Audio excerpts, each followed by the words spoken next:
Happy Friday. Mayor Dan Pope with a weekly update. Hope you've had a great week. Hope you're enjoying some spring weather. Earlier this week, we had a council meeting in work session.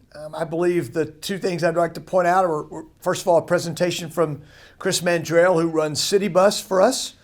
It was very informative.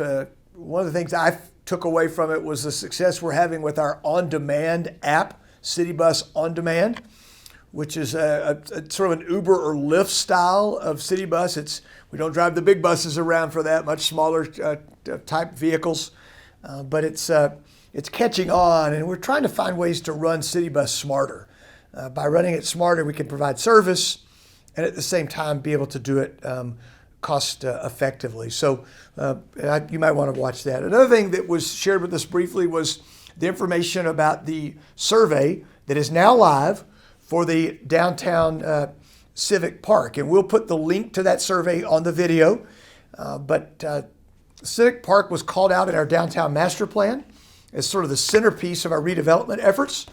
And although it's not funded, we have asked some people to help us with design and concepts. And that's what we're doing right now. It's a first step in what could be a long process, but it's really exciting. The website that they've set up for this is it's very interactive. You can offer your feedback. It's in some ways it's a bit educational. Hope you'll take time to to give us your input. There's a couple you have between now and the 24th of this month to do so. You probably saw, but on Wednesday of this week, the state expanded the vaccination eligibility to all Texans over the age of 50, regardless of health conditions.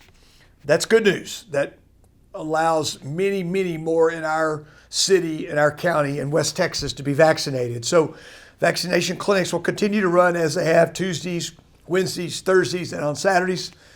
Please get signed up, get that vaccination. It's safe and it's effective, and it's really important for our economy as we continue to, it's important for our lives. The governor's mask mandate went away on Wednesday. I've been really pleased with the way Lubbock has handled that. We found that many of our businesses are continuing to ask their employees and patrons to cover their faces. Some are not. It's certainly within their prerogative to do either. We've decided at our city facilities to continue to require masks for our employees and our guests for the foreseeable future. Just this idea that until we get more people vaccinated, we want to make sure that we err on the side of being cautious. Okay, new segment in the weekly video. Best thing I've seen this week. We got 1 and a 1A on this. One was on Tuesday, I got a phone call from a local business guy and some young businessmen that get together once a week for coffee or for breakfast. Thought it'd be a good idea to buy burritos and take it out to our public works staff and our parks and rec staff and our streets guys, the ones that were behind the scenes really doing the work as we responded to Winter Storm Uri a few weeks ago. And what a cool deal to go out there and they bought 200 burritos. Just got to say thank you to the guys, meet some people. And I got to go out there with them and shake a bunch of hands and just most importantly tell those city employees how much we appreciate them. Second best thing I saw this week was last weekend, I got to participate with 8 of our firefighters as they ran 48 miles over 48 hours. Now, I only ran 4 miles in one segment of that, but they were raising money in this effort for the 555 Foundation. Started locally by the family of Eric Hill, our firefighter that was tragically killed last year in that accident in January on the North Interstate. And the 555 Foundation encourages people to slow down and move over when you see flashing lights, whether it's a first responder or a public works vehicle or a wrecker.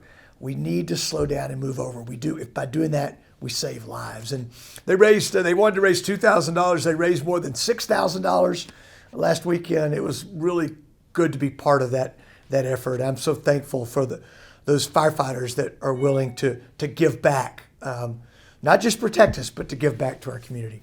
I hope you have a great weekend. There's a lot going on. Things are starting to be more like a life that we resemble. Live life. Take all your safety precautions. Thanks for your good ideas, your prayers, your words of support. I'll talk to you next week.